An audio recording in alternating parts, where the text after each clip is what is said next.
کہتے ہیں کہ ایک عورت 70 سال عمر ہے لیکن بالوں کو کالا رنگ لگاتی ہے، مقصد 70 سال کی عمر میں بھی اس کا فیشن کا شوق ابھی ختم نہیں ہوا۔ اب قبر کے زمانے ہیں کہ کالا رنگ لگانے کے زمانے ہیں۔ بہرحال اگر لگانا چاہے کالا ناجائز ہے، کالے کے علاوہ اور کوئی رنگ لگا سکتے ہیں۔ مجھے یاد ہے میرے والد صاحب رحمۃ اللہ علیہ نے، ان کے جو شیخ تھے نا وہ حضرت خلیفہ غلام احمد دین پوری تھے رحمۃ اللہ علیہ۔ وہ بڑے لوگوں میں تھے، اللہ والے بھی تھے، اولیاء اللہ میں سے بھی تھے، اور مجاہد بھی تھے۔ کفار کے خلاف، انگریزوں کے خلاف انہوں نے جہاد کیا، بڑے لوگ تھے۔ بہرحال تو والد صاحب کہتے ہیں میرا حج پر آنے کا ارادہ تھا اور میرے پاس پیسے بھی نہیں تھے۔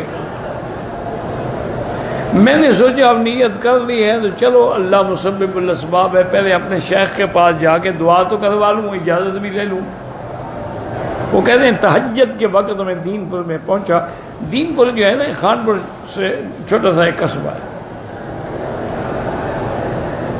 فرماتے ہیں میں وہاں پہنچا تو انہوں نے کہا کہ حضرت تو غسل کے لیے تشریف لے گئے ہیں۔ حضرت کو ذکر اللہ کی اتنی حرارت تھی کہ اس زمانے میں جب پانی پر یعنی پٹڑی جمی ہوئی ہے نا تو وہاں بھائی ٹھنڈے پانی میں غسل کرتا اور ململ کا کرتا پہن۔ ذکر اللہ جو ہے نا اس کے اندر بڑا کمال ہے۔ فرماتے ہیں میں آیا تو حضرت کے کو خچر تھا، بگھی بنی ہوئی تھی، اس پہ بیٹھے ہوئے تھے، واپس آ رہے تھے۔ میں نے جب دیکھ لیا، میں نے کہا ابو خیر محمد ہو؟ میں نے کہا جی کیسے آئے؟ میں نے کہا حضرت حج پہ جا رہا ہوں۔ میں نے کہا اجازت بھی لے لوں، دعا بھی کرا لوں۔ تو میں نے یہ نہیں کہا کہ میرے پاس پیسے نہیں ہیں یا ہیں۔ تو حضرت نے اپنی داڑھی پکڑی اور کہا کہ اللہ یہ سفید ہو گئی، اب اس کو کالا نہ کر رہا، مجھے شرمندہ نہ کر۔ جیب سے شاید 1 روپیہ یا کتنا تھا نکالا، کہنے لگے خیر محمد اب تو میرے پاس یہی ہے، یہی رکھ لو۔ تو سفید بال تو شان ہے، عزت ہے، وقار ہے۔ ہاں اگر کسی کو جوانی کی وجہ سے، شادی کی وجہ سے، جہاد کی وجہ سے ضرورت ہے تو چلو مہندی بھی لا لے، کچھ بھی لا لے۔ تو والد صاحب فرماتے ہیں کہ حضرت کی دعا کا یہ اثر ہوا کہ میں خانپور اسٹیشن پہ آیا، جماعت کے مسجد میں جماعت کا وقت ہو گیا۔ انہوں نے مجھے آگے، وہ جانتے تھے کہ حضرت مولانا خیر محمد صاحب۔ میں نے نماز پڑھائی، نماز پڑھ کے ایک آدمی نے پوچھا کہ حضرت، میں نے کہا کراچی جاؤں۔ انہوں نے کہا جی گاڑی میں ابھی 2 گھنٹے ٹائم ہے، اگر 15-20 منٹ آپ درس دے دیں۔ والد صاحب کو تو خیر وظیفہ تھا، ویسے بھی درس دیتے تھے۔ حضرت فرماتے میں نے درس دیا، میں جناب وہاں اسٹیشن پہ آیا، وہ مجھے ویٹنگ روم میں لے گیا، بڑا زبردست اس نے ناشتہ رکھا ہوا تھا۔ انہوں نے کہا حضرت یہ آپ کی کراچی کی ٹکٹ ہے اور وہ میں نے آپ کے لیے فرسٹ کلاس میں ریزرو کرا دی۔ اللہ کے بندے میں انہوں نے کہا حضرت میں کوئی ہوں، کہیں سے ہوں، کچھ ہوں، آپ کی خدمت میں اللہ مجھے اتنا حصہ ڈال دے۔ وہ کہتے ہیں جناب ہم ساری زندگی فرسٹ میں نہیں بیٹھے تھے، فرسٹ کلاس میں بیٹھ کے کراچی آ گئے۔ کراچی اسٹیشن پہ اترا تو میں حیران پریشان کھڑا ہوں، کبھی زندگی میں کراچی نہیں دیکھا تھا، اور دیہات کے لوگ تو ویسے پریشان ہو جاتے تھے نا۔ کہتے میں سوچ رہا اب کیا کروں، کہاں جاؤں، نہ کوئی گھر ہے، نہ در ہے، نہ ہوٹل کے پیسے ہیں۔ کہا میں نے یہ سوچا کہ کسی مسجد میں جاتا ہوں، کسی مولوی کو ملوں گا، اتنا تو کرے گا نا کہ مجھے مسجد میں ٹھہرا دے۔ کہتے میں کھڑا تھا کہ ایک آدمی آیا، اس نے آگے مجھے ہاتھ سے پکڑا، کہا السلام علیکم۔ انہوں نے کہا آپ حضرت یہی کھڑے رہیں، میرے مہمان ہیں جن کو میں نے اسی ٹرین سے ریسیو کرنا ہے، آپ نے یہاں سے نہیں ہلنا ہے۔ تھوڑی دیر کے بعد مہمانوں کے لیے مجھے بھی لیا کہ چلے میرے ساتھ۔ آگے آیا تو ان کی تو گاڑیاں شاڑیاں کاریں کھڑی تھی، وہ مجھے گھر لے آیا، کھانا شانا کھلایا، پوچھا ہی نہیں بھائی آپ کون ہیں، کیوں ہیں۔ میں نے بھی نہیں پوچھا کہ حضرت آپ کیوں مجھے لے آئے۔ کہتے ہیں کہ شام کو مغرب کی نماز کا وقت آیا تو اس نے کہا کہ حضرت کو آپ مسافر ہیں، ظہر اثر کو تو میں نے تکلیف نہیں دی آپ کو، اب مغرب تو آپ پڑھا سکتے ہیں۔ والد صاحب نے مغرب کی نماز پڑھائی، والد صاحب کو اللہ نے آواز دیا تھا، قرآن جب پڑھتے تھے تو دنیا بالکل، بعض لوگ تو وہ نماز میں گر جاتے تھے، اتنا اللہ نے آواز دی۔ نماز ختم ہوئی تو وہی صاحب کھڑے ہونے کا حضرت مہربانی کر کے آدھا گھنٹہ درس دے دے، کہتے میں نے درس دیا۔ پھر عشاء کا وقت ہونے کا، یار عشاء بھی ہم مولانا کے پیچھے پڑھیں گے، 2 رکعت کھڑے ہو کے پڑھ لیں گے اور کیا ہو جائے گا۔ میں نے عشاء پڑھائی، پھر وہ یہ گھر لے گئے، اس نے کہا جی میرا نام حاجی موسیٰ ہے، یہ جو بحری جہاز چلتے ہیں نا، شپنگ کمپنی ہے، اس میں میں آدھے کا حصے دار ہوں۔ آپ نے کہا، میں نے کہا حج میں، انہوں نے کہا بس آپ کے حج کا سارا انتظام میرے ذمہ ہو گیا۔ ان کا نام حاجی موسیٰ، مجھے یاد یہی بتایا تھا، اور بہت بڑی شپنگ کمپنی تھی، کئی جہاز چلتے تھے۔ وہ کہتے ہیں جی انہوں نے میرا جہاز کے فرسٹ کلاس میں انتظام کرایا، سارے عملے کو ہدایت کی، یہ میرے مہمان ہیں، اور پیسے بھی ان کو دیے کہ جب جدے اترے، ابھی نہ دیں نہیں لیں گے تو اس وقت ان کو پیسے بھی دے دیں، اور واپسی پہ لے کے آنا ہے، اور پھر مجھے میرے گھر میں پہنچانا۔ وہ کہتے ہیں الحمدللہ ہم نے حج کیا، حج کر کے واپس گئے، وہ جو جیب میں حضرت نے 1 روپیہ ڈالا تھا اسی طرح پڑا تھا۔ یہ برکتیں ہوتی تھیں جناب، اب تو اس ہمیں فیشن کا فکر ہے۔ انا للہ و انا الیہ راجعون، اللہ پاک رحمت فرمائے۔ ہم نے تو اپنے اساتذہ کو دیکھا ہے، وہی سادہ چادر، سادہ کرتا، پٹکا سر پہ، پگڑی، اور کوئی دیکھے تو کہے یہ ابھی کوئی جٹ ہے، ہل چلا کے آ رہا ہے۔ حضرت مولانا حبیب اللہ گمانوی، حضرت بادشاہ مولانا خیر محمد صاحب، مولوی عبد الغنی صاحب، مولانا حسین علی صاحب وہاں بھچنا والے، یہ بڑے لوگ تھے، لیکن اتنا سادہ میں سوچ ہی نہیں سکتا۔ بہرحال یہ 70 سال کی شوق پورا کرے اپنا۔ کہتے تھے کہ پاؤں کو ویزلین لگا سکتے ہیں، بالکل لگا سکتے ہیں، اس کو دھونے کی کوئی بھئی یہ ہے کہ وہ اگر ان پہ پانی رک جاتا ہے تو وضو کے وقت دھو ڈالا۔ ایک عورت حیض سے پاک ہوئی، عمرہ کیا، 2 دن کے بعد رات کے وقت تھوڑا سا خون آیا، پھر رک گیا۔ صبح مسجد عائشہ نے عمرہ کیا، بعد میں یاد آیا کہ رات والے کپڑے نہیں بدلے تھے، دم واجب ہو گیا، صدقہ نہیں۔ اس نے جو عمرہ کیا ہے وہ پلید کپڑوں میں کیا ہے۔ اب یہ تو مجھے نہیں پتا نا کہ وہ جو خون آیا تھا اس کی شلوار کو لگا، اسی شلوار سے عمرہ کیا۔ اگر وہ کپڑے پلید تھے تو اس کا طواف ہوا ہی نہیں، طواف تو پاک کپڑوں میں ہوتا ہے۔ اب حل یہ ہے کہ ایک طواف دوبارہ کر لے اور استغفار پڑھے، توبہ بھی کرے۔ کہتے ہیں کہ عورتیں حرم کے اندر جو ہیں وہ بڑی بن ٹھن کے آتی ہیں، اور کیا کریں، ان کو پتہ ہے دیکھنے والے موجود ہیں، تم آنکھیں نیچی کر لو تو خود ہی بن سنور کے نہیں آئیں گی۔ جب دیکھنے والے موجود ہوں تو اس نے تو میک اپ شکار کرنا ہے۔ ہمارے علاقے میں مجھے یاد ہے وہ اس ٹورنگ ٹاکیز ہوتی تھی، چلتی پھرتی فلمیں، تو وہ کسی نے لائسنس لیا اور ہمارے علاقے میں آ کے وہ لگائی۔ مجھے ان دوستوں نے بتایا، میں نے ڈپٹی کمشنر سے جا کے بات کی کہ یہ ہمارا علاقہ ہے، یہاں تو ہم نے کبھی شادی میں نقارے بھی نہیں بجنے دیے، آپ نے فلم لگوا دی۔ انہوں نے کہا میں کیا کروں، ان کے پاس لائسنس ہے، میں تو نہیں روک سکتا، میں کیا کروں۔ میں نے کہا اچھا جی ٹھیک۔ رات کو میں نے سارے مسجدوں والے تھے، امام اکٹھے کیے اور سب دوستوں کے، میں نے کہا بھی اعلان کرو کہ کوئی آدمی یہ فلم دیکھنے نہیں جائے گا، اور 2-4 اچھے خاصے بلوچ مشٹنڈے جو ہیں نا وہ ڈنڈے لے کے کھڑے رہے، جو جائے ٹانگیں توڑ دیں، میں ذمہ دار ہوں، کیس میں بھگتوں گا۔ پھر بلوچ تو اس مسئلے میں بڑے بہادر ہوتے ہیں، مال کٹائی میں، اور 2 آدمیوں کو پھینٹی لگی، پھر کوئی گیا ہی نہیں۔ دوسرے دن 2-3 دن وہ بیچارے ڈھول بجاتے رہے، اس کے بعد اکھاڑی فلم لے گئے کہ یہاں کوئی دیکھتا نہیں تو ہم کیوں بیٹھے رہے۔ جب دیکھنے والا نہ ہو تو میک اپ خود بخود رک جائے گا۔ تم بھی تو طواف میں ان پہ نظر رکھتے ہو نا، کعبے پہ نظر نہیں ہوتی، عورت پہ نظر ہوتی۔ ایسے طواف سے بہتر ہے کہ نہ کرو۔ فرزند لی ارسل لی 3 مستورہ عمرہ کیا، احرام پاکستان سے باندھ کے عمرہ کیا، اگلی روز دوسرا عمرہ ادا کرنے کے لیے ہم میقات نہیں بلکہ ہوٹل سے احرام باندھے۔ اور وہ ہوٹل والا عمرہ نہیں ہوتا، یہ کوئی نیا میقات ہے ہوٹل، اصل ان کا قصور نہیں ہے۔ ہمارے آج کل جو نوجوان مولوی ہیں نا، جو 4 کتابیں پڑھ کے مجتہد بنے ہوئے ہیں، انہوں نے ایک مسئلہ لکھا ہے، چونکہ ایک حدیث میں آتا ہے کہ اہل مکہ من مکہ، کہ مکے والے مکے سے احرام باندھیں گے، انہوں نے اسی کو بڑھا، وہ حج کے لیے اللہ کے بندے عمرے کے لیے نہیں ہے کہ بھی اب مکے والوں نے اگر حج کرنا ہے تو کہاں، تو اپنے گھر سے احرام باندھیں۔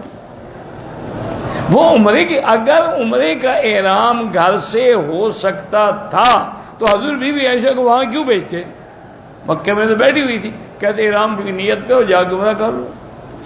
وہاں بھیجا تو سمجھ آیا کہ جب تک باہر نہیں جاؤ گے عمرہ نہیں ہوگا۔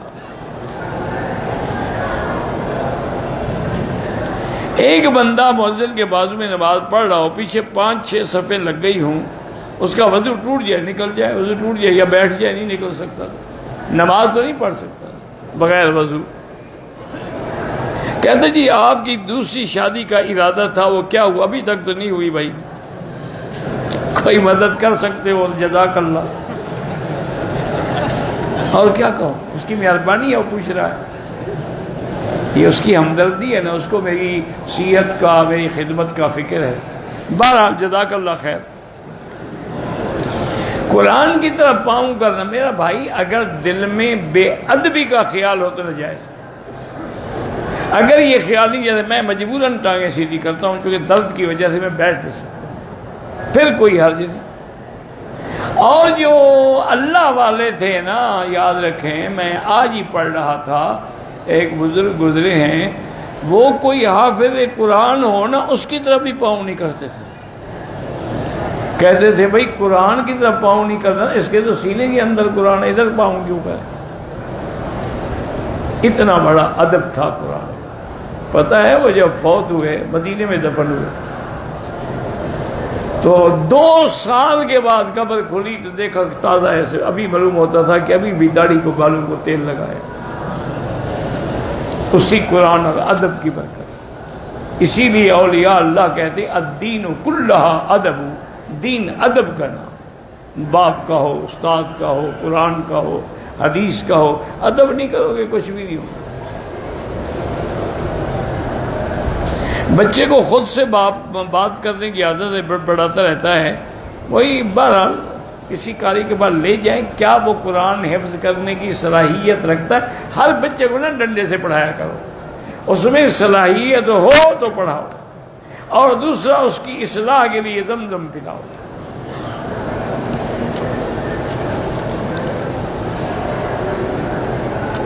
میرے گھر میں کہ اپنے گھر میں کمرے میں ڈر، خوف، وحشت، 2 ہفتے پہلے دوسرے کمرے میں بہن بھائیوں کے ساتھ سونے لگا۔ ایک دن ایسا ہوا کہ میرے سینے پہ بوجھ محسوس ہوا، کوئی چیزیں آئیں کہ تم اپنی بیوی کو طلاق دو ورنہ ہم تمہیں مار دیں گے۔ پھر میں نے اپنی بیوی کو 3 طلاقیں دے دی۔ انہوں نے کہا کہ ہمارا کام ہو گیا۔ جب اٹھا تو میری بہن میرے سینہ، ہاتھ پاؤں مر رہے۔ بہرحال حضرت انہیں طلاق لینی تھی، آپ نے دے دی، کام ہو گیا۔ وہ پہلے بھی کوئی جن شن نہیں تھے، یہی جن تھے جو آپ کے پیچھے لگے ہوئے تھے۔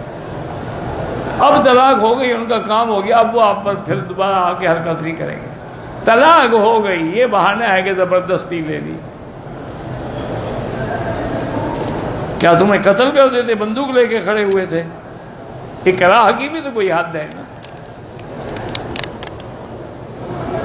سونے کا تولہ 70,000، چاندی کی قیمت 40,000 ہے، تو زکوٰۃ کس طرح ادا کریں؟ قیمت کر لیں، دونوں کو ملا کے جتنا پیسے بنے اس کا 2.5% ادا کریں۔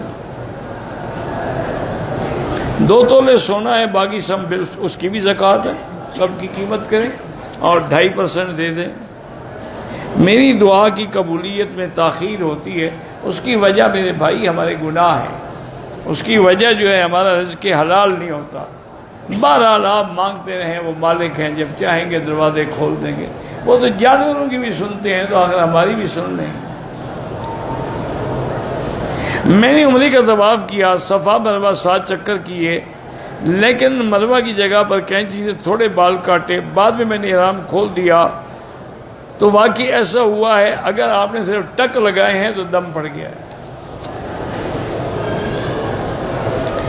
کہتے جی خانہ کعبہ کا غلاف کالا کیوں ہے؟ خانہ کعبہ کا غلاف کئی رنگ میں تھا، سفید بھی رہا، سرخ بھی رہا، سبز بھی رہا، مختلف رنگوں کا بھی رہا۔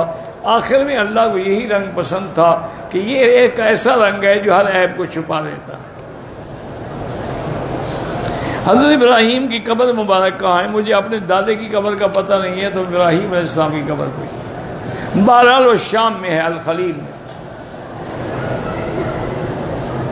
رفع یدین کے بارے میں دونوں حدیثیں ہیں، کرنے والی حدیث بھی موجود ہے، نہ کرنے والی بھی موجود ہے۔ حنفی مسلک والے ناف کرنے والی کو اس لیے ترجیح دیتے ہیں کہ وہ بعد میں ہے، اور رفع یدین والی پہ لہذا جو بعد میں ہو ناسخ ہو جاتی ہے۔ معراج النبی کے بارے میں مشہور یہی ہے کہ رجب میں ہو۔ بیعت کرنا بالکل جائز ہے، بیعت الاسلام بھی ہے، بیعت الجہاد بھی ہے، بیعت السمع والطاعہ بھی ہے، تو آپ کر سکتے ہیں، لیکن شرط یہ ہے کہ مرشد صحیح معنی میں سنت پہ چلنے والا۔ امام کے پیچھے مقتدی اگر حنفی ہے تو فاتحہ نہ پڑھے، شافعی ہے پڑھتا رہے۔ اگر نماز عصر کے بعد 2-3 طواف کر لیں، بعد میں 2 رکعت پڑھ لیں، بالکل ٹھیک ہے۔ بینک سے گاڑی قسطوں پہ لیا نہ لیں، ناجائز ہے۔ پڑھا لکھا کے لیے قرآن عربی میں ترجمہ یا تفسیر کیا بہتر ہے؟ میرا بھائی آپ کو اردو میں میرا خیال ہے تفسیر معارف القرآن سب سے اچھی، آسان ہے یعنی، اور تو تفسیریں بہت ہیں نا، لیکن یہ آسان فہم ہے۔ معارف القرآن کراچی میں حضرت مفتی شفیع صاحب رحمۃ اللہ علیہ نے لکھی۔ پرندے کی پیٹھ لگ جائے، جب خشک ہو جائے تو اس کو کھیڑ دیں، اگر دھو بھی ڈالیں تو ٹھیک ہے۔ کبوتر چوک میں اگر اگلی صفحے نظر آئیں نماز ہوتی اور نہیں ہوتی۔ وضو بچانے کے لیے پیشاب روک کر رکھنا نہیں روکنا چاہیے، نقصان بھی ہے، اور دوسرا آدمی کی توجہ جو ہے، لوگ مسجد میں نماز میں تم پیشاب میں توجہ کر کے کھڑے ہو گئے، نکل نہ جائے نکل نہ جائے نکل نہ جائے۔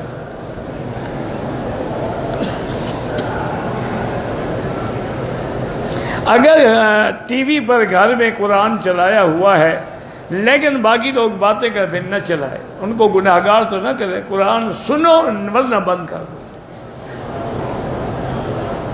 مسجد جیرانہ کو ان حنفی مسلک میں تو مسجد عائشہ سے عمرہ افضل ہے، امام شافعی کے نزدیک جیرانہ سے افضل ہے، کیونکہ وہاں سے حضور پاک نے خود عمرہ کیا۔ عورتوں کا نماز جنازہ، اگر عورت کا جنازہ حرم میں ہو سکتا ہے تو وہ جنازہ پڑھ بھی سکتی ہے، اگر جنازہ اس کا نہیں ہو سکتا تو پڑھ بھی نہیں سکتی۔ وہ مسئلہ یہ ہے کہ گھر سے جنازہ پڑھنے نہ آئے، موجود ہے تو کیوں نہ پڑھے۔ احرام کی حالت میں سارا سینہ اور زیر ناف جسم ننگا ہوتا ہے۔ ننگا کیوں ہوتا ہے؟ زیر ناف اگر ذرا بھی ننگا ہو نہ عمرہ ہوگا نہ نماز ہوگی۔ اوپر جو ہے وہ تو عورت ہے ہی نہیں، سینہ کھلا ہونا چاہیے۔ حجر اسود کو دور سے بوسہ نہیں دیا جاتا، اشارہ کیا جاتا ہے۔ ایسا وظیفہ بتائیں کہ دل کو سکون ملے۔ الا بذکر اللہ تطمئن القلوب، اللہ کا قرآن کہتا ہے کہ اللہ کے ذکر میں اطمینان ہے، اور افضل ذکر کیا ہے؟ لا الہ الا اللہ محمد رسول اللہ۔ پرندے ہم رکھ سکتے ہیں، گھر میں رکھ سکتے ہیں، لیکن ان کے کھانے پینے ہر چیز کا پورا خیال رکھیں۔ پیر ذوالفقار صاحب بہت بڑے بزرگ ہیں، عالم ہیں، حافظ قرآن ہیں، بڑا حلقہ ہے ان کا، باقی میں ان کے اس کے علاوہ تو کوئی بات نہیں، بڑے بڑے مدرسے بنائے ہیں، جامعات بنائی ہیں۔ ہم نے ابو ظبی سے احرام باندھا، طواف کیا، صفا مروہ کا علم نہیں تھا، احرام کھول دیا، بال کٹوا دی، دم پڑ گئی۔ آپ ابو ظبی سے آ رہے تھے، مسئلہ نہیں پوچھ سکتے تھے کسی سے کہ عمرہ کیا ہوتا ہے؟ ایک 2 روپے کی کتاب لے لیتے حج عمرے کی، تو اس میں بھی سب کو لکھا ہوتا۔ باہر کے ملکوں میں جاتے ہو تو باقاعدہ کیٹلاگ لیتے ہو، ہوٹلوں کے ریٹ پوچھتے ہو کہ کون سے ہوٹل کا کیا ریٹ ہے، موٹل کا کیا ریٹ ہے، کہاں کہاں کسینو ہیں، کہاں کہاں جوئے کے اڈے ہیں.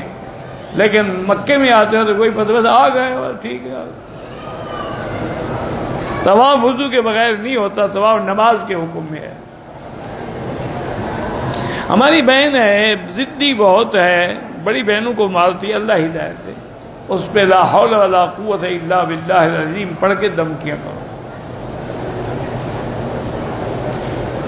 طائف گئے تھے، واپسی پر گروپ کی جن مستورات ایک آدمی نے عمرہ نہیں کیا وہ دوبارہ عمرہ کرے ورنہ دم پڑ جائے گی. میرے والد نے میرے لیے آپ سے دعا کرائی تھی جو قبول ہوئی. اب آپ کا میرے بیٹے محمد رحمانی کا نام لے کے دعا، اللہ اس کو بھی صالح بنائے. کوئی ایسا طریقہ نہیں ہے کہ ساری نمازیں ادا ہو جائیں. پہلے توبہ کرو، اللہ چاہے تو معاف کر دے، ورنہ جتنی ہمت ہو قضا پڑھتے رہو. مکروہ ٹائم کے علاوہ بھی 2 طواف اکٹھے کر سکتے ہیں، بعد میں 2 رکعت پڑھ سکتے ہیں. سورۃ الفاتحہ میں جو الضالین ہے، ضالین بھی جائز ہے، ضالین بھی جائز، دالین ناجائز ہے. سعودی عرب والے اپنے مسائل کو فقہ حنبلی کے مطابق حل کرتے ہیں. کیا عورت کھڑے ہو کر نہا سکتی ہے، کھڑے ہو کر بازار پھر سکتی ہے، نہا کیوں نہیں سکتی؟ یہ عجیب مسئلہ ہے. حمام ہے، دروازہ بند ہے، وہاں اس کو حیا آ رہی ہے، بازار میں نہیں آتی. کیوں نہیں کھڑے ہو کے نہا سکتی؟ ہم نے تیسری منزل پہ 2 چکر طواف کے لگائے، 5 چکر نیچے لگائے، ٹھیک ہو گیا. میں تو بھائی بیعت نہیں کرتا، کیونکہ نہ میں پیر ہوں، نہ بزرگ ہوں، نہ کسی کا خلیفہ ہوں. میں تو ایک طالب العلم آدمی ہوں. میرے گھر کے ساتھ ایک مسجد ہے، میرے بھائی وغیرہ جماعت ہو جاتی ہے. میرے گاؤں والی مسجد میں بریلوی امام ہے، نہیں اس کے پیچھے نماز نہ پڑھیں، نماز خود کریں جمع، کیونکہ اہل بدعت کے پیچھے نماز نہیں ہوتی. اگر وہ بریلوی ہے لیکن بدعتی نہیں ہے پھر پڑھا کریں.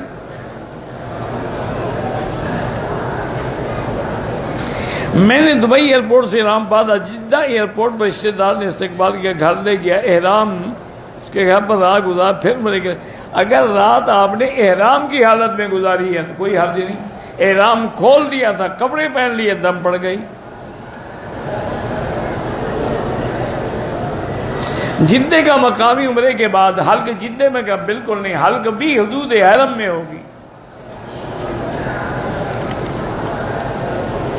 باہر کرانے سے دم پڑ جائے گی. میں 6 سال سے بیمار ہوں، ڈاکٹر کہتے ہیں کہ آپ کو کوئی بیماری نہیں ہے، جادو ہے. بہرحال کسی ٹیلی فون میں سورۃ البقرہ فیڈ کر لیں اور ہیڈ فون لگا کے سنا کریں. 27 کو شب معراج منانے کا تو کوئی حکم نہیں، یہ تو بدعت ہے. محمد سالم نے آپ کو سلام کیا، جزاک اللہ خیر، اس کی مہربانی علیہ السلام. اگر انسان عمرہ کرتا ہے بھول چوک سے صفا یا طواف میں چکر زیادہ کم ہو جاتے ہیں، اللہ قبول کرے، اب کیا کر سکتے ہیں. کسی کا ہم احرام لے کے عمرہ کر سکتے ہیں، اگر راضی خوشی دیتا ہے تو کر سکتے ہیں، چوری نہ کریں. میں جیدان سے آیا ہوں جدہ کے لیے، ڈرائیور نے غلطی سے میقات کراس کر کے مکے ہو کر جدہ چلا گیا. بعد میں جدے سے ارادہ بن گیا عمرے کے لیے، میں نے جدے سے اسلام آباد کے عمرہ کیا، بہرحال ہو گیا انشاءاللہ، کوئی دم نہیں ہے.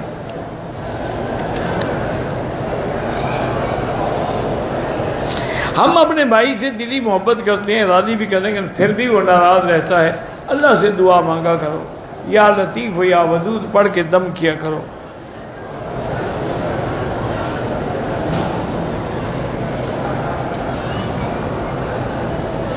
ایسا کیا کیا جائے کہ ہماری نیت ٹھیک ہو جائے، کسی اللہ والے کی صحبت اختیار کی جائے.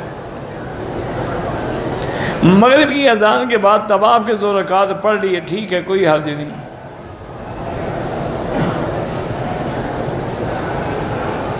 یہ پتہ نہیں بال کو تھوڑنے سے اگر تھوڑے کا ٹائم پھر دم پڑ جاتی ہے۔ پاکستان آئے، اگر ایئرپورٹ پہ احرام باندھا، نفل پڑی، تلبیہ نہیں پڑھا، جہاز کے اندر بیٹھے تو تلبیہ پڑھا، ٹھیک ہے، کوئی بات نہیں۔ فرض نمازیں ہیں، بہرحال آپ ایسا کریں کہ تو جو باقی قضا ہیں توبہ بھی کرو، پڑھتے بھی رہو۔ اگر ہم عصر کے وقت امام کے پیچھے ہیں تو پھر امام کی ابتدا کریں گے، یعنی اب ہم 4 رکعت پوری کریں گے۔ 2 رکعت تب پڑھ سکتے ہیں جب آپ اکیلے ہو یا امام بھی مسافر ہو۔ آمین زور سے بھی جائز ہے، ایسا بھی جائز ہے۔ رفع یدین کرنا بھی ثابت ہے، نہ کرنا بھی ثابت ہے۔ سینے پہ ہاتھ باندھنا بھی ثابت ہے، ناف کے نیچے بھی ثابت ہے۔ کیوں جھگڑے کرتے ہو؟ یہ تو اعلیٰ اولیٰ کی باتیں ہیں، یہ کوئی کفر اسلام کی لڑائی نہیں ہے۔ آدمی اگر ناپاک ہو تو کپڑے دھو سکتا ہے، کیوں نہیں دھو سکتا؟ اپنے آپ کو پاک کر سکتا ہے، کپڑوں کو کیوں نہیں کر سکتا؟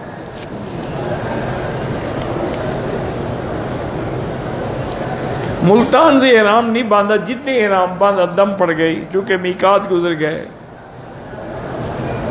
کسی عورت نے 2 عمرے کر لیے، تیسرے عمرے کا ارادہ تھا، ظہر کے وقت حیض کا خون آ گیا، گولیاں کھائیں، بند ہو گیا، پھر طواف کیا، عبادت وغیرہ کی، 5 دن بعد پھر خون آ، بالکل دم لازم ہے۔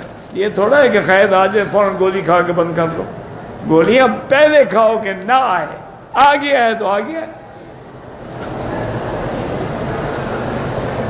میرا بھائی معذور ہے، بالکل اس کے لیے آپ عمرہ کر سکتے ہیں۔ ایک شخص کی پہلی بیوی سے اولاد نہیں ہے، کچھ جائیداد بیوی کے نام منتقل کر رکھی ہے، دوسری بیوی سے اولاد ہے، تو وہ شخص اب کہتا ہے کہ جائیداد واپس کر دو۔ اگر اس نے خود دی ہے تو پھر واپس نہیں لے سکتا، اگر زبردستی دھوکے سے لی گئی ہے واپس لے سکتا۔ میں ماسٹر ہوں، بچوں کو پڑھاتے ہوئے کہ اللہ ہر جگہ موجود ہے علم کے ساتھ، وَهُوَ مَعَكُمْ أَيْنَمَا، وہ تمہارے ساتھ ہیں تم چاہے کہیں بھی ہو۔ نَحْنُ أَقْرَبُ إِلَيْهِ مِنْ حَبْلِ الْوَرِيدِ، حضور نے فرمایا تھا ابو بکر سے کہ کیوں خوف کرتے ہو، مَا ظَنُّكَ بِإِثْنَيْنِ اللَّهُ ثَالِثُهُمَا، اسی طرح إِنَّ اللَّهَ مَعَنَا، تو وہ معیت علم ہے۔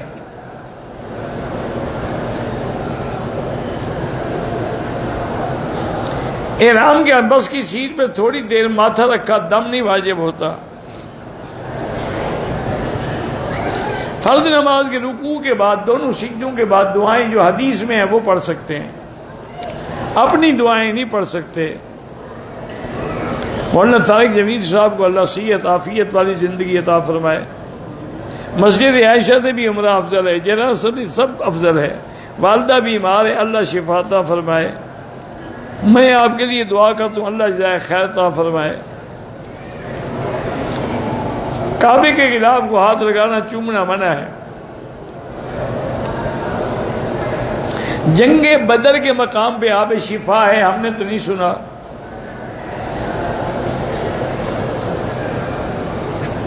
قضا نماز کسی وقت بھی ادا کر سکتے ہیں، ضروری نہیں کہ اسی وقت ادا کریں۔ موبائل پر ویڈیو گیم کھیلنا ناجائز ہے، کبوتر وغیرہ رکھنا جائز ہے، لیکن ان کا خیال رکھنا پڑے گا، ان کے حقوق کا۔ آرٹیفیشل یعنی جو جیولری کی ہے یا انگوٹھی وہ عورت پہن سکتی ہے، لوہے کی نہ ہو۔ بغیر داڑھی والے کے پیچھے نماز نہ پڑھا کریں، نماز تو ہو جائے گی، لیکن افضل یہی ہے کہ امام جو ہے اس کی داڑھی سنت کے مطابق ہو۔ 18 آزاری کے مدرسے کے مدرس قاری صاحب بیمار، اللہ شفائے کاملہ عطا فرمائے۔ اگر عمرہ کر لیا ہے دونوں نے، اپنے بال نہیں کٹوائے، دوسرے کے کاٹ دیے، کوئی بات نہیں۔ کسی آدمی سے کوئی چیز خریدی، بقایا رقم دینی تھی، اس آدمی کا پتہ نہیں، خیرات کر دو۔ حضرت علی کے نعرہ حیدری کے جواب میں یا علی کہنا شرک ہے۔ نعرہ حیدری تو کوئی ہے ہی نہیں، نعرہ تکبیر ہے۔ آدمی نے بھینس خریدی، مقررہ رقم میں سے بھینس کی بیماری کو 20,000 روپے رعایت کی تھی، لیکن کچھ عرصے کے بعد بیچنے والے نے کہا کہ اب میں رعایت نہیں کرتا۔ اگر سودے کے وقت رعایت کی تھی، گواہ موجود ہے، پھر رعایت ہو گئی۔ نماز جنازہ کے بعد جو لوگ ہاتھ اٹھا کے دعا کرتے ہیں وہ بدعت ہے۔ شادی کے بعد 2 سال بعد بیوی کا انتقال ہو گیا، ایک بیٹا ہے، بیوی کو پتہ نہیں کیا ملا تھا، اس کا حقدار شوہر ہے، بیوی کی جہیز کا حقدار شوہر نہیں ہے۔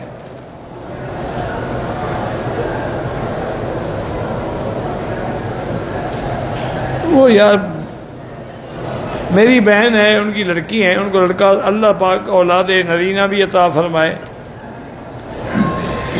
میرے 4 بیٹے ہیں، گھر میں پریشانی رہتی ہے، لاہور زیادہ پڑھا کرو۔ 60 سال کی عورت کے لیے عمرے کا محرم ضروری، آج کل تو ضروری ہے، دیکھا نہیں 70 سال والی کلر لگا رہی ہے، بالوں کی ڈائی کروا رہی ہے، باقاعدہ بالکل آج کل کوئی اعتبار نہیں۔ عمرے کے بعد بال کٹوانا بھول جائے تو دم پڑ جائے گی، اگر نہ کٹائے تو لازم پہلے بال تو کٹاؤ نا، جب تک بال نہیں کٹائے گی غلطی پہ دم پڑتی رہے گی۔ 4-5 عورتوں کے ساتھ غیر محرم لڑکی کی عمرے کے لیے جا سکتی ہے، ہاں جا سکتی ہے، لیکن اس دور میں اعتبار نہیں ہے۔ گھر کے کمروں کے دروازوں کو رنگ کے معاملے میں کہ فلاں رنگ کرو، میرے شوہر بات نہیں مانی تو کوئی بات آپ مان لیں، اس نے نہیں مانی تم مان جاؤ، یا دروازے تقسیم کر لو، ایک کو وہ کر لے ایک کو آپ کر لیں۔ دیہاتوں میں نماز جمعہ نہیں ہوتی، اس کے لیے اشار چاہیے، کیونکہ حکم ہے کہ اپنی بے شرا چھوڑ دو، تو بے شرا دیہات میں تو نہیں ہوتی نا، اس کے لیے تو بازار چاہیے نا۔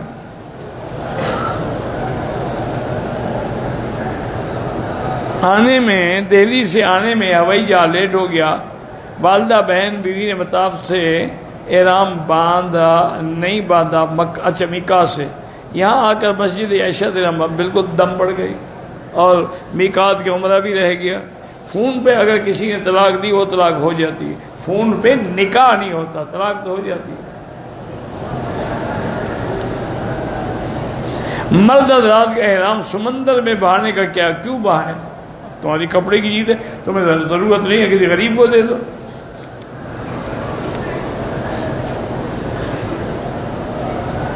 اور احرام کو ناپ کی پیچھے باندھنا بالکل جائز ہے، جیسے بھی باندھو جائز ہے۔ طواف کے دوران کعبے کی طرف منہ ہو گیا کوئی بات نہیں، لیکن آمدن نہ کرو۔ مطاف میں بہت رش ہو، طواف کو لیٹ کر سے ہاں کر سکتے ہیں، اور کوئی بیان وغیرہ سنان بالکل سن سکتے ہیں۔ طائف سے واپسی میں عمرہ نہ کرے تو دم پڑ جائے گی، جا کے دوبارہ احرام باندھ کے آئے۔ ہوٹل سے احرام باندھ کے عمرہ نہیں ہوتا۔ احرام کی حالت میں نے کعبے کے غلاف کا بوسہ جو ہو گیا آئندہ نہ لیں، اور اولاد نرینہ کے لیے سورۃ یوسف پڑھ کے دعا کیا کریں۔ ایک لڑکی کا دماغ تھوڑا ہے، اس کو زمزم پلائیں اسی نیت سے۔ 27 رجب کے کوئی فضائل حدیث مبارک میں نہیں آئے۔ کسی کی ہدایت کے لیے طواف بالکل کر سکتے ہیں، جائز حاجت پوری کرنے کے لیے طواف بالکل کر سکتے ہیں۔ طواف کے دوران استلام بھول جائے کچھ نہیں ہوتا۔ طواف میں رش میں آدمی کی نوازی کے آگے گزرے، مجبوری ہے تو جائز ہے، بیوی نہ فرمانے اللہ ہدایت دے۔ بھائیوں کی شادی کے لیے سورۃ الرحمن پڑھ کے دعا کیا کریں۔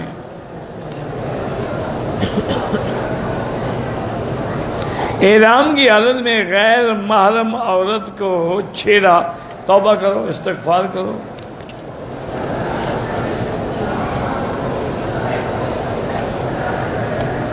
احرام کے بعد پاؤں کی ہڈی چھپا دی، بعد میں کھول دی، کوئی حرج نہیں۔ عورت کو بلند آواز میں تلاوت کرنا منع ہے۔ میں نے اپنے شوہر کو کچھ معاملے میں بیٹے کے بدلے کی بد دعا دی ہے، بالکل استغفار کریں۔ ویسے ایسی دعائیں انشاءاللہ نہیں لگتی، وہ تمہارا بھی تو بیٹا ہے نا۔ بار صورت ایسا کہا ہے تو آپ کی غلطی ہے، آپ نے بےہودگی کی ہے، توبہ کریں، استغفار کریں، شوہر سے بھی معافی مانگیں، اب اس کے لیے دعا کریں۔ اللہم صلی علی سیدنا محمد وعلی آل سیدنا محمد وبارک وسلم علیہ یا حی یا قیوم یا ذا الجلال والاکرام یا ذا الجلال والاکرام نسألک باسمائک الحسنی وصفاتک العلی اللہم لا تجعلنا مصیبۃ للمازغین لا تجعلنا عقدۃ للآکلین لا تجعلنا فتنۃ للقوم الظالمین لا تجعلنا من القانتین ولا تردنا عن بابک خائبین اللہم انصر الاسلام والمسلمین اللہم احفظ سائر بلاد المسلمین هذا البلد الامین فجعل آمنا مطمئنا سخاء رخاء الى یوم الدین۔ یا اللہ بیماروں کو شفا عطا فرما، یا اللہ ہماری ظاہری باطنی روحانی جسمانی بیماریاں پریشانیاں دور فرما، یا اللہ بے حیاؤں کو حیا عطا فرما، بے اولادوں کو اولاد صالح عطا فرما، بے روزگاروں کو روزگار عطا فرما، قرض داروں کے قرض عطا فرما، جن کے گھروں میں بچی ہیں ان کے رشتے آسان فرما۔ یا اللہ پوری دنیا میں جہاں مساجد ہیں، مدارس ہیں، دین کے مراکز ہیں، دین کے ادارے ہیں، دین کی جماعتیں ہیں، دین کے افراد ہیں، ان کی حفاظت فرما۔ یا ارحم الراحمین، یا اکرم الاکرمین، یا اجود الاجودین، تمام آنے والوں کی حاضری منظور فرما۔ یا اللہ سب کو عمرے کے اور حرمین کے برکات و ثمرات نصیب فرما۔ یا ارحم الراحمین، یا اکرم الاکرمین، مسلمان فلسطین میں ہیں، حلب میں ہیں، شام میں ہیں، کشمیر میں ہیں، ہند میں ہیں، عرب میں ہیں، عجم میں ہیں، افغان میں ہیں، ان کی جان مال آبرو عزت کی حفاظت فرما۔ ربنا ظلمنا انفسنا ان لم تغفر لنا وترحمنا لنكونن من الخاسرین۔ ربنا آتنا فی الدنیا حسنہ وفی الآخرۃ وقنا عذاب النار، وصلی اللہ تعالی علی خیر خلقہ سیدنا محمد وعلی آلہ وصحبہ اجمعین۔ اللہم صلی علی سیدنا محمد وبارک وسلم۔